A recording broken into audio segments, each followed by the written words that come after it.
Glucometer అందుబాటులోకి వచ్చాక sugar పరీక్ష కోసం ఆసుపత్రికి వెళ్లాల్సిన అవసరం తప్పింది. చుక్క రక్తాన్ని గ్లూకోమీటర్ స్ట్రిప్ మీద వేస్తే చాలు రక్తంలో గ్లూకోజ్ ఎంత ఉందనేది ఇట్టే తెలిసిపోతుంది. అయితే గ్లూకోమీటర్ చూపించే రీడింగులు అన్ని వేళలా ఖచ్చితత్వంతో ఉండవని, వాటిని నమ్ముకోకూడదనే భావన చాలా మందిలో కనిపిస్తుంది.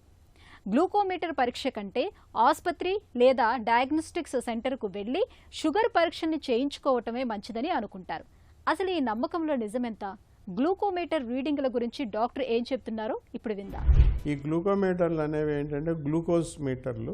ఇవన్నీ ఏంటంటే మన బొటనవేలు దగ్గర ఉన్నటువంటి రక్తాన్ని తీసుకుని దాంట్లోంచి ప్లాస్మా కానీ హోల్ బ్లడ్ కానీ దాంట్లో ఉన్నటువంటి రక్తంలో గ్లూకోజ్ ఇన్స్టెంట్గా కొన్ని నిమిషాల్లోనే మీకు చెప్పేస్తాను. కాబట్టి ఈ డయాబెటీస్ మీటర్లు అనేవి మంచివా కాదా అనే విషయంలో ఏంటంటే చాలా వరకు అనుమానాలు ఉన్నాయి. కొన్ని మిషన్లు మంచివి కానివి కూడా ఉంటాయి. కానీ ఏది మంచిది కాదన్నది మనం చెప్పడానికి మీరు ఆ మిషన్ని తీసుకెళ్ళి దగ్గర ఉన్నటువంటి ల్యాబొరేటరీలో, క్లినికల్ ల్యాబొరేటరీలో రక్త పరీక్ష చేయించుకుని పరీక్ష చేసుకోవచ్చు. మీకు మీరే పరీక్ష చేసుకోవచ్చు అన్నమాట. అలా చేసుకుంటూ మీరు వాడుతున్న పరికరంలో ఏదైనా లోపం ఉందామో అని తెలుసుకోవచ్చు.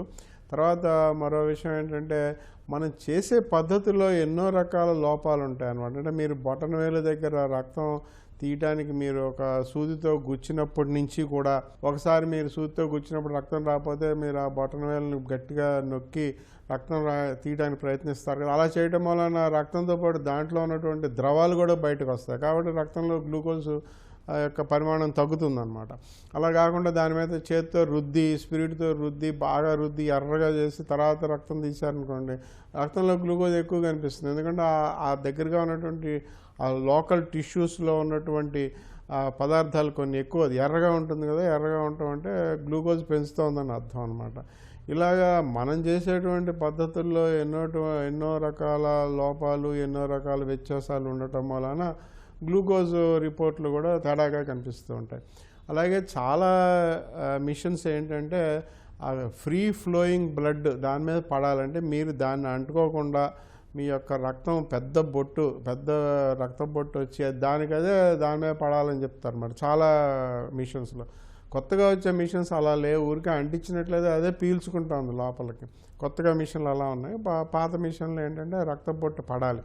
అలా పడకుండా మీరు ఆ బొటనవేలుని ఆ యొక్క స్ట్రిప్ మీద పెట్టి దాని మీద రాసినట్లయితే, అంటించడానికి ప్రయత్నించినట్లయితే, అంటే మీరు ఎట్టి పరిస్థితుల్లోనూ మీ వేలుతో ఆ యొక్క పరికరాన్ని అంటుకోకూడదు అనమాట. ఒకవేళ అంటుకున్నట్లయితే రక్తంలో గ్లూకోజ్ పెరిగిపోతుంది. కాబట్టి ఇలాగ ఎన్నో రకాల తేడాలు ఉంటాయి.